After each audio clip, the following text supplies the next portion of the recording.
हमने एक चैप्टर शुरू किया हुआ है वेक्टर एंड स्केलर, और हमने स्केलर की डेफिनेशन पढ़ी थी कि ऐसी तभी मकदारें जिनकी मुकम्मल वजाहत के लिए हमें एक नंबर की ज़रूरत हो या डिजिट की ज़रूरत हो और उससे प्रॉपर हमें वैल्यू का पता चल जाए या हमारे जहन में कंप्लीट डिस्क्रिप्शन हो जाए, तो फिर उसको हम कहते हैं scalar.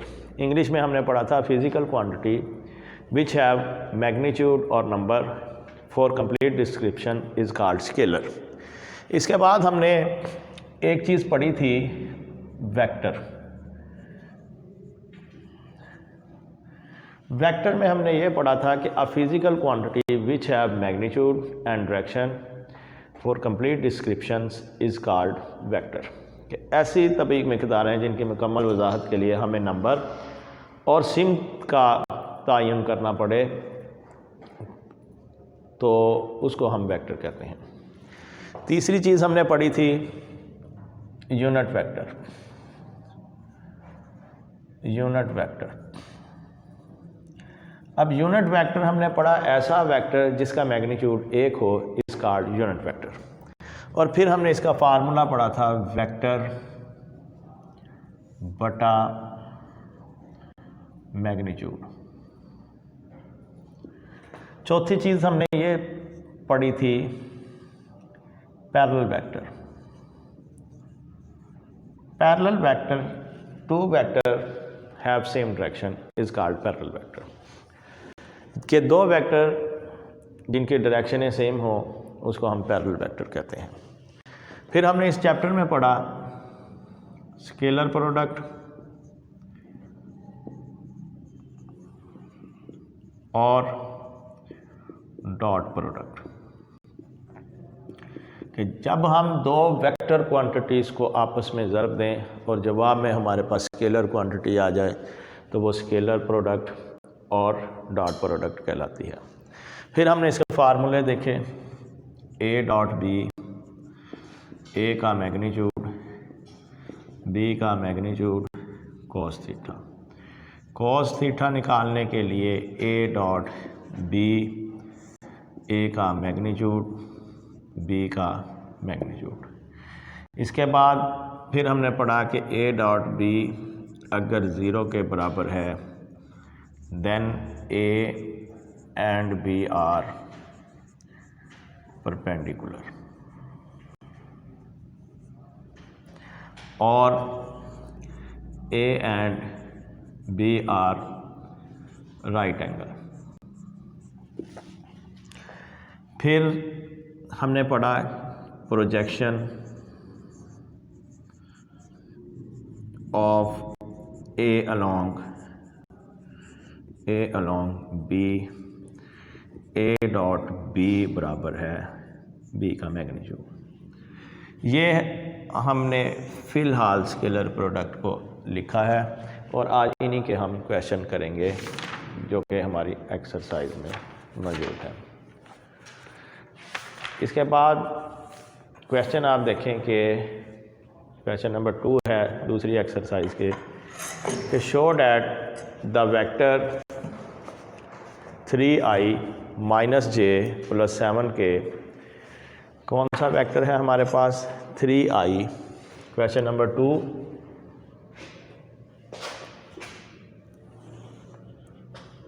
Show that, question number 2, show that the vector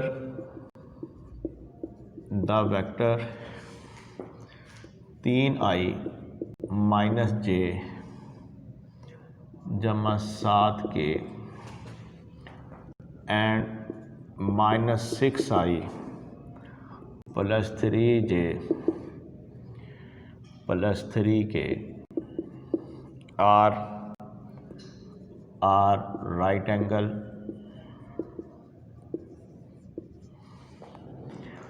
to each other।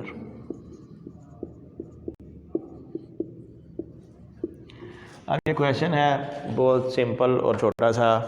हम इसका डॉट प्रोडक्ट लेंगे। अगर डॉट प्रोडक्ट का जवाब 0 आ जाता है तो हम लिख देंगे right angle to each other है। अब ए डॉट बी हम लेते हैं। हमने ये भी पढ़ा था कि ए डॉट बी कैसे निकालना है और ए क्रॉस बी कैसे निकालना है। अब ये बी आ गया हमारे पास 6i + 3j + 3k।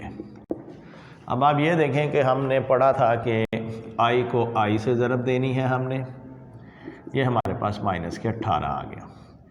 i को जब i से ज़रब देते हैं तो हमने ये भी पढ़ा हुआ है फिज़िक्स में भी और मैथ में भी कि unit vector co dot product में लें अगर तो i dot i, j dot j और k डॉट k = 1 के बराबर है। ये हमारे पास माइनस के 18, i को i से ज़रब दिया तो ये 1 हो गया। इसको हम लिखते नहीं हैं, फिज़िक्स में लिख लेते हैं। अब j को j से ज़रब दी, j का अदिसर या मल्टीपल है 1, यहाँ पे माइनस है 7, तो -1 ने जब 3 से ज़रब खाई है माइनस के 3 और ये 7 ये 21, जब हमने k को k से 7 ये 21 -21 जमा के 21 प्लस माइनस से कट गया।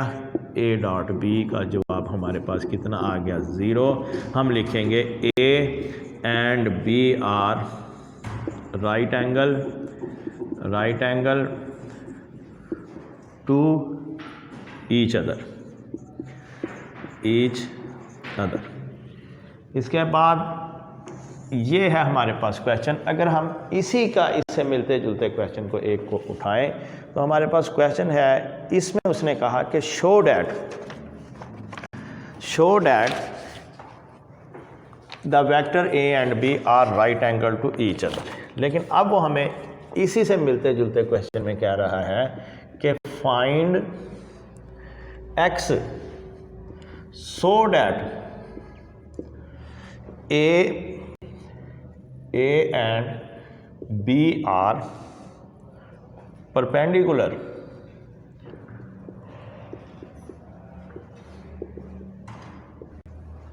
अब उसने कह दिया कि ये x की वैल्यू आपने निकालनी है कि a and b are perpendicular to each other, और साथ a की वैल्यू उसने हमें दी, a की वैल्यू दी 2i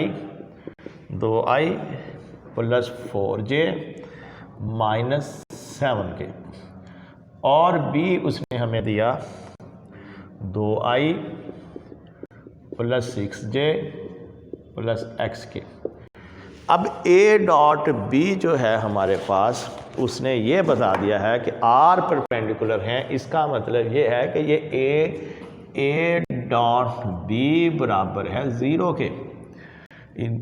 अब हमने a डॉट b निकालना है = 0 के बराबर रख कर, और ये हमारे पास आ गया 2i जमा 6j जमा xk = 0। अब i को i से ज़रब दी तो कितना आ गया 4, j को j से ज़रब दी जमा के 24 -7x = 0, 28 - 7x = 0, 28 बराबर 7x, x की कीमत आ गई हमारे पास 4। ये हमारे पास दूसरा क्वेश्चन भी इससे मिलता जुलता परपेंडिकुलर वाला हल हो गया। इसके बाद हम एक और फार्मूले को डिस्कस करेंगे कि जो कि मैंने फार्मूला लिखा projection of A along b. और बाज़ दफ़ा पेपर में ये क्वेश्चन उलट भी दे देता है कि projection of B along A, projection of B along A, तो ये हमारे पास a डॉट b ही रहेगा, यहाँ पर हमारे पास b का मैग्नीट्यूड आ जाएगा। अब जो नेक्स्ट क्वेश्चन करने जा रहे हैं वो इसी फार्मूले के तहत हैं कि उसने दिया फाइंड द कंपोनेंट और the projection of a along b, और फिर उसने हमें a और b की वैल्यू दे दी। यहाँ पहले भी हमें वैल्यू दे देता है वो। अब a की वैल्यू उसने हमें दी कि 2i - 3j + 4k, और b उसने हमें दे दिया 2j + 4k। अब क्वेश्चन है हमारे पास क्या कि फाइंड द कंपोनेंट्स या projection of a along b. आप देखें कि projection of a along b बराबर है ए डॉट बी बटा बी का मैग्नीट्यूड। अब हमने इसका डॉट प्रोडक्ट लेना है 2i minus 3j plus 4k, और इस क्वेश्चन में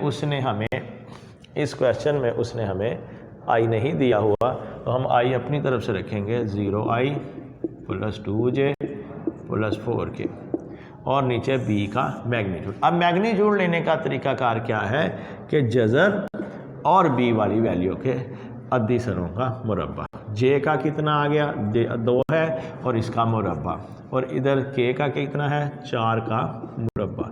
जब मैंने i को i से ज़रब दी, 0 ने 2 से ज़रब खाया 0, j ने j से ज़रब खाया माइनस का 6, 4 ने 4 से 4 चौके 16, ये हमारे पास, और नीचे हमारे पास कितना आ गया 20, 2 का मुरब्बा 4 और 4 का मुरब्बा 16। अब ये हमारे पास आ गया 10 बटा अंडर रूट 20। यहाँ तक क्वेश्चन भी ठीक है, लेकिन अगर आप मज़ीद इसको सिंप्लीफाई करना चाहें तो फिर हम इसको ऐसे करते हैं, ये हमारे पास 4 ज़रबे 5, फिर 4 जब अंडर रूट से बाहर आया तो 2 अंडर रूट 5, ये इससे कट के कितना आ गया 5, एक सादा 5 2 दफ़ा अंडर रूट 5 के बराबर है, तो ये हमारे पास अंडर रूट 5, ये हमारे पास इससे कट के अंडर रूट 5 हमारे पास इसका जवाब आ गया। और ये क्वेश्चन हमारा सॉल्व हो गया, projection of a along b. इसके साथ अब हम नेक्स्ट क्वेश्चन पे चलते हैं, जो कि हमारे 2 क्वेश्चन बहुत इंपॉर्टेंट है। एक हम डॉट प्रोडक्ट में पढ़ेंगे और फिर दूसरा क्रॉस प्रोडक्ट में। डॉट प्रोडक्ट में आपने देखा है कि हमारे पास डॉट प्रोडक्ट का जनरल फार्मूला है ए डॉट बी, ए का मैग्नीट्यूड बी का मैग्नीट्यूड कॉस थीटा, और कॉस थीटा हमने जो निकालना है वो ए डॉट बी बटा ए का मैग्नीट्यूड और बी का magnitude.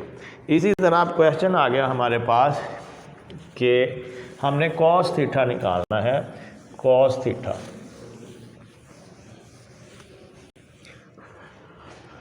find the cosine of angle, find the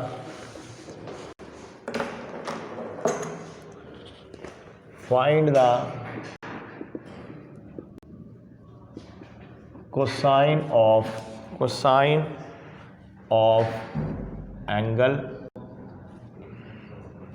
between the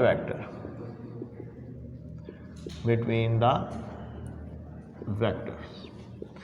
अब a की वैल्यू दी है उसने हमें 2i माइनस 8j जमा 3k, और b की वैल्यू दी उसने हमें 4j जमा 3k। अब अगर आप फार्मूलों में देखें तो cos थीटा का फार्मूला है, cos थीटा बराबर है a डॉट b बटा a का मैग्नीट्यूड b का मैग्नीट्यूड। अब cos थीटा बराबर है a डॉट b बटा a का मैग्नीट्यूड और ये b का मैग्नीट्यूड। cos थीटा, अब डॉट प्रोडक्ट ले लें आप, 2i माइनस 8j जमा 3k और डॉट 0i जमा 4j प्लस 3k। फिर आगे हमने इसका मैग्नीट्यूड, a वाली रकम का मैग्नीट्यूड क्या आएगा, अंडर रूट 2 का मुरब्बा जमा 8 का मुरब्बा जमा 3 का मुरब्बा, इसी तरह 4 का मुरब्बा जमा 3 का मुरब्बा। अब जब हमने इसको इससे ज़रब दी 0, इसको इससे ज़रब दी माइनस के 32, इसको इससे ज़रब दी जमा के 9, ये हमारे पास 4 जमा 64 जमा 9, और ये हमारे पास कितना आ गया 16 जमा 9। अब ये माइनस के 32 जमा माइनस के 23 हो गए, और ये हमारे पास 68 और ये 77, और ये हमारे पास कितना आ गया 25 माइनस के 23 और ये 5 और ये हमारे पास √77। ऐसे हमने cos थीटा की वैल्यू निकालनी है cos थीटा की। इसके बाद हम वेक्टर प्रोडक्ट पे आते हैं और क्रॉस प्रोडक्ट पे, कि वेक्टर प्रोडक्ट और क्रॉस प्रोडक्ट कैसे निकालना है।